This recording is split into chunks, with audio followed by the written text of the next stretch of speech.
March 6, 1944, 11:02 a.m. 26,000 feet over central Germany. The contrails are already visible, thin white scars clawing across a pale blue sky. Inside a B-17's aluminum skin, engines roar at a steady, punishing rhythm. Oil, sweat, and cordite hang in the air. A young waist gunner presses his face to the plexiglass and squints into the sun, searching for the shapes he knows will come. They always come. Somewhere off the bomber's left wing, a formation of P-47 Thunderbolts begins to peel away. Fuel gauges dictate the move, not courage. They've done their job, at least, as long as they can. The escorts bank west, noses turning for home. And as they do, the sky ahead suddenly feels empty. You can almost feel it, that moment when protection ends. Inside a Luftwaffe dispersal field hundreds of miles away, German pilots are already climbing. Messerschmitt Bf-109s and Focke-Wulf 190s punch upward through broken cloud, their pilots calm, methodical. They know this routine. They've waited for it for months, even years. American fighters escort the bombers in. American fighters turn back, and then the hunt begins. For the men in the bombers, this is the most dangerous part of the mission. Not the flak over the target, not even the long flight home bleeding fuel and men. This is the dead zone, the space where American escorts cannot reach and German fighters rule uncontested. It's been this way since the daylight bombing campaign began. And everyone knows it. Back in England, commanders call it the escort problem. On paper, it's a matter of range. In reality, it's a slaughter curve. Every mile deeper into Germany means fewer fighters overhead, more bombers lost. Schweinfurt, Regensburg, Black Thursday, names that now carry weight like gravestones. The bomber crews call it something simpler. The gap. Because in that gap, the sky belongs to the Luftwaffe. At North American Aviation's design offices in Inglewood, California, the problem feels just as heavy, but far more personal. Engineers crowd around drafting tables littered with blueprints and coffee rings. Outside, the California sun is warm and indifferent. Inside, the mood is tight. Edgar Schmude stands slightly apart. He's not a loud man, not a salesman, German-born, sharp-eyed, carrying the quiet intensity of someone who escaped one war only to help shape another. Schmude is already respected. His fingerprints are all over the P-51 Mustang. Sleek, fast, beautiful, and deeply misunderstood. The Mustang was never meant to be what the war now demands of it. Designed around the Allison V1710 engine, it excels at low altitude, smooth, responsive, efficient. But above 15,000 feet, the engine begins to gasp. Supercharger limits choke performance. Speed bleeds away. Power fades. Up high, where bombers fly and Luftwaffe fighters strike, the Mustang is merely adequate. Adequate doesn't win wars. Schmude knows this. He's seen the combat reports. He's read the loss figures. He understands the brutal arithmetic of air war. If bombers cannot be escorted all the way to the target and all the way back, then the campaign collapses under its own casualties. But there's something else gnawing at him, a memory. In 1942, British test pilots at Boscombe Down had flown a Mustang with a different heart. Not an Allison, a Rolls-Royce Merlin, a liquid-cooled V12 refined through the fires of the Battle of Britain, two-stage supercharger, high-altitude lungs. The results had been astonishing. At altitude, the Mustang didn't just survive, it hunted. Schmude can't forget the data, can't forget the curves on the charts, the sudden rise where performance should have fallen.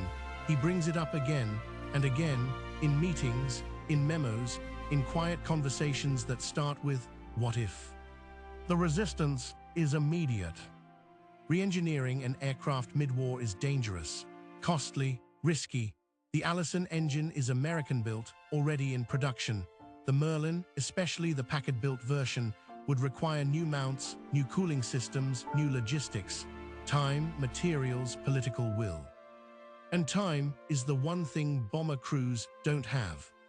Still, Schmude presses. He frames it not as an experiment, but as a solution to something everyone pretends isn't solvable. The escort problem isn't tactical, it's mechanical. You don't fix it with better formations or braver men. You fix it with an engine that can breathe at 30,000 feet. Slowly, reluctantly, the door opens. A Mustang is pulled aside, modified, rebuilt, a Merlin engine lowered into its slender nose like a transplanted heart. Test pilots take it up over California, then England. They climb higher, faster, the airplane doesn't falter. It accelerates. At altitude, it outruns and outclimbs everything the Germans can throw at it. Someone finally says the quiet part out loud. This thing can go to Berlin. Back over Germany, the Luftwaffe pilots haven't noticed yet. They scramble as always, expecting the familiar pattern, bombers alone, ripe for attack. But on a cold morning not long after, as they push their throttles forward and scan the bomber stream, something is wrong. There are fighters where there shouldn't be. Slim silhouettes, long wings, American stars glinting in the sun, still there, still climbing, still escorting. The gap is gone. And in that moment, high above the Reich, a terrible realization begins to spread through German cockpits. The rules of the sky have just changed. The first Luftwaffe pilot to understand what's happening doesn't speak into his radio right away. He's too busy flying. March 8, 1944, 29,000 feet over Thuringia. Oberleutnant Karl-Heinz Weber rolls his FW-190 onto its back and dives through the bomber stream, expecting the usual window, 30, maybe 40 minutes before American fighters return. His eyes flick left, right, instinctive, trained. And then he sees them. Not thunderbolts lumbering at the edge of their range, not Spitfires clinging to borrowed altitude. These fighters are up here, level, relaxed, sliding into position with predatory ease. Long noses, laminar flow wings, the unmistakable snarl of a Merlin engine cutting through thin air. Mustangs, someone says over the radio. The word carries confusion, disbelief. Weber shoves the throttle forward. The FW-190 surges, but not enough. The Mustang stays with him, effortlessly, no coughing engine, no sluggish response, just clean acceleration, as if gravity itself favors the American machine. For the first time in months, Weber feels hunted. He brakes hard, rolling into a defensive spiral. The Mustang mirrors him, tracers flash past his canopy, close enough that he flinches. This isn't a bomber killer circling below, waiting to pounce. This is an escort doing exactly what escorts were never supposed to do. Staying. Weber dives, the Mustang dives faster. He climbs, the Mustang climbs with him. And in that spiraling, desperate dance, a truth becomes impossible to ignore. The Americans didn't bring a new tactic. They brought a new aircraft. Back in England, the transformation is just as visible, if less violent. P-51B and Mustangs line the perimeter at Dubdon, Luston, Budna. Ground crews move among them with a mixture of awe and reverence. The noses are longer now, the cowlings subtly reshaped. Underneath, Peckbolt Merlin V1650 engines hum like restrained animals. Pilots talk differently too. Before, escort missions were defined by limits. We'll take you this far, watch your fuel, we turn back at the Rhine. Now the briefings stretch deeper into Germany. Names that once drew silence, Leipzig, Magdeburg, Berlin, are spoken plainly. The Mustang pilots listen, almost grinning. They know what their aircraft can do. At altitude, the Merlin doesn't just maintain power, it thrives. Two-stage, two-speed supercharging feeds the engine dense air even where the sky thins to nothing. Where German fighters expect Americans to falter, the Mustang sharpens.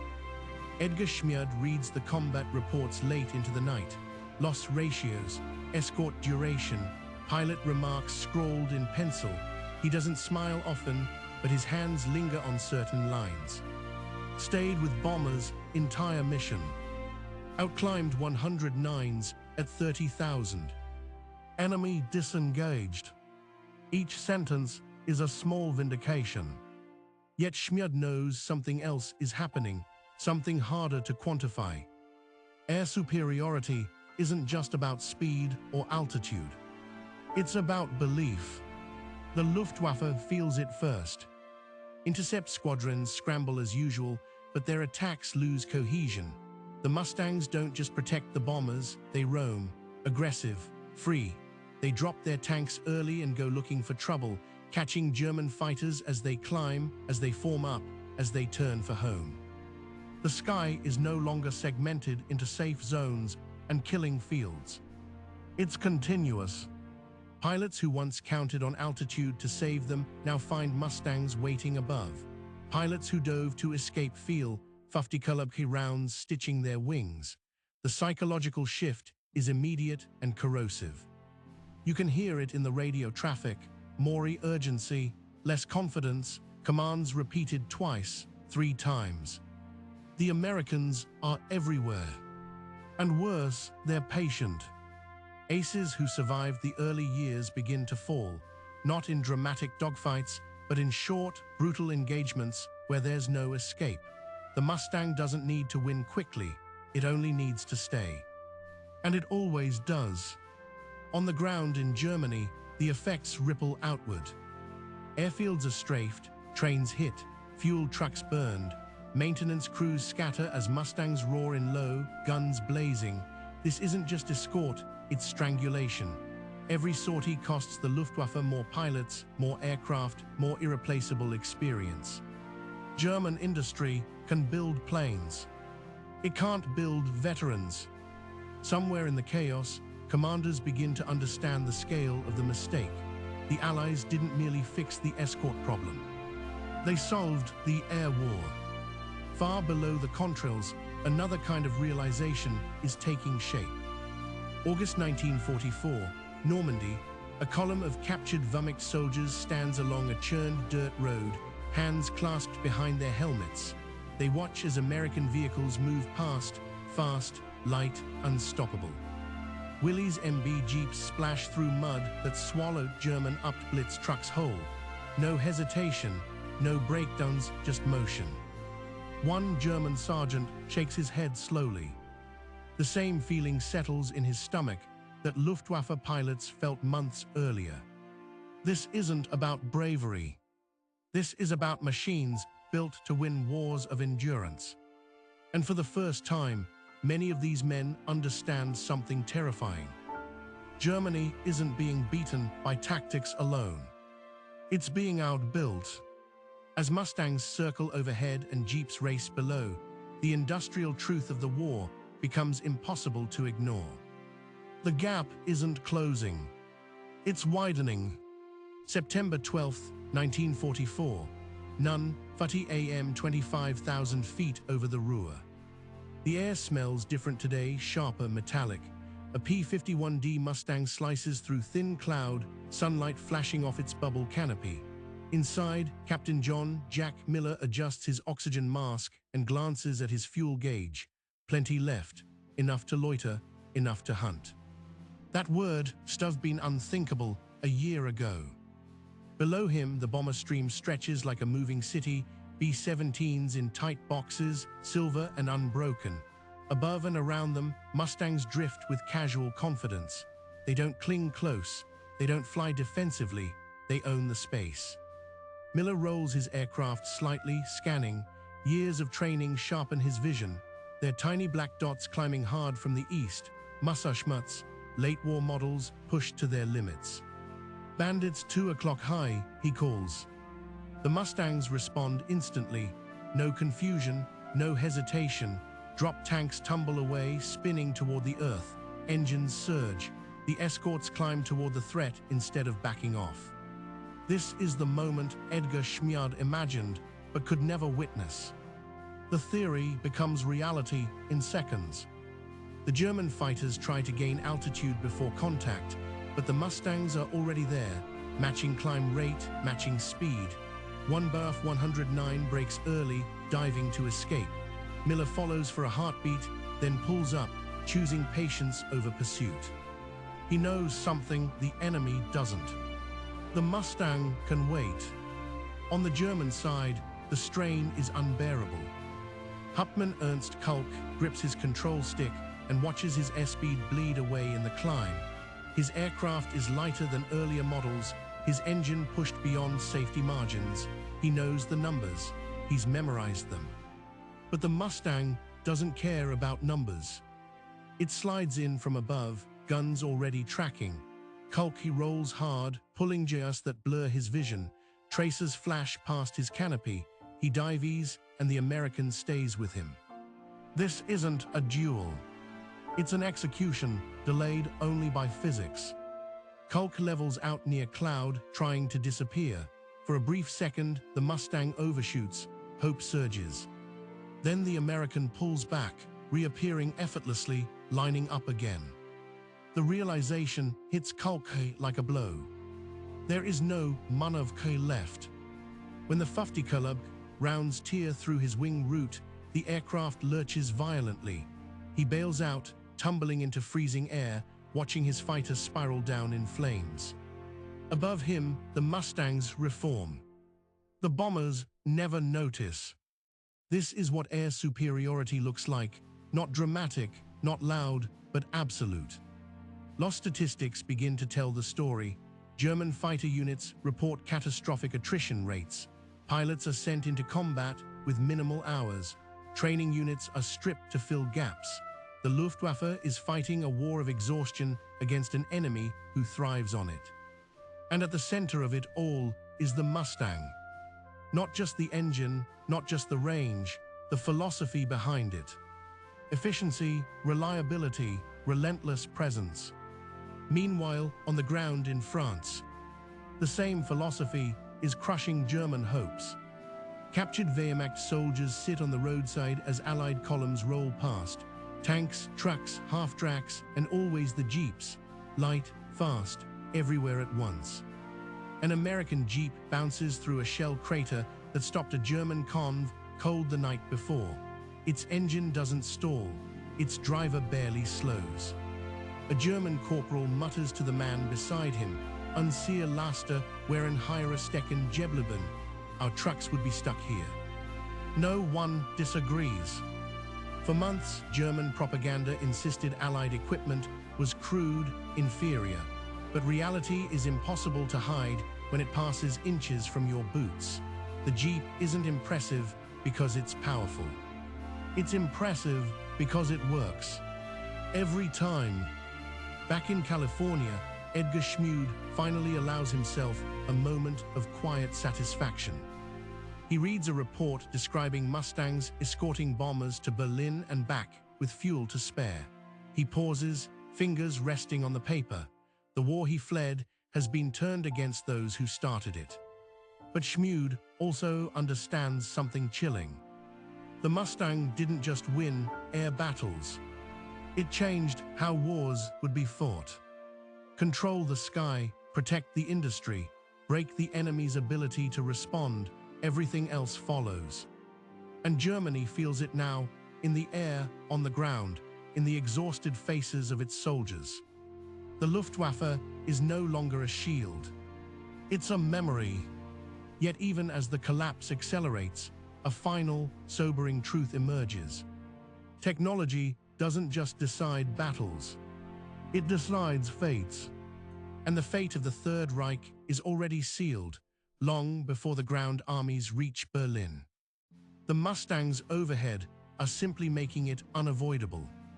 April 16th, 1945, 7:30 a.m. 18,000 feet east of the Elbe River. The war is almost over, but the sky doesn't know that yet.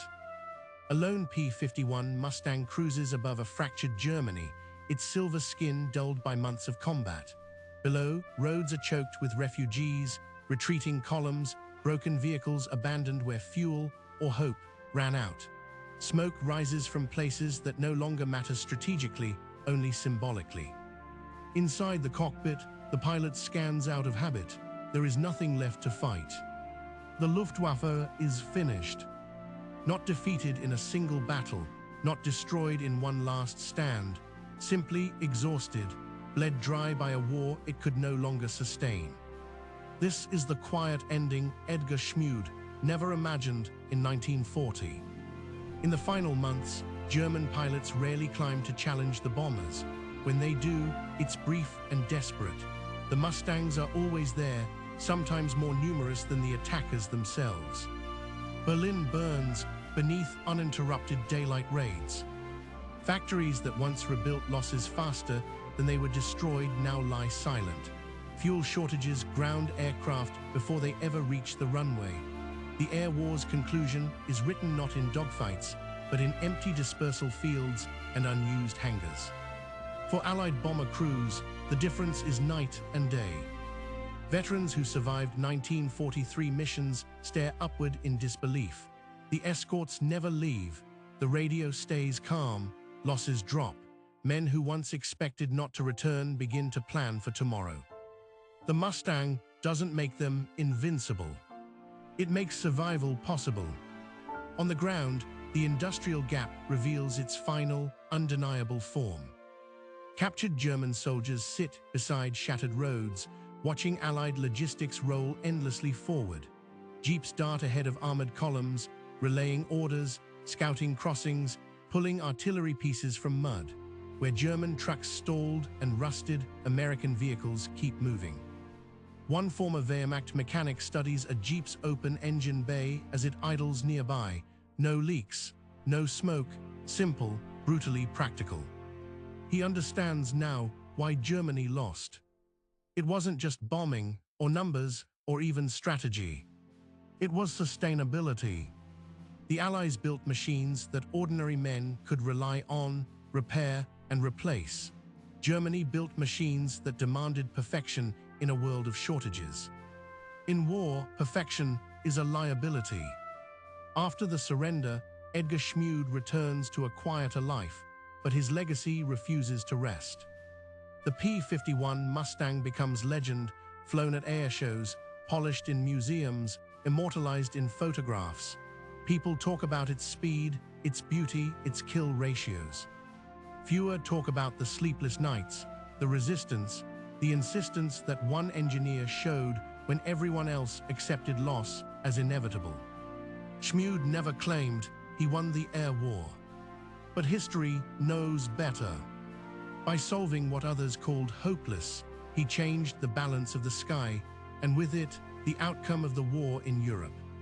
Long after the last bomber lands and the last Jeep rolls to a stop, the lesson remains. Wars are not only decided by courage.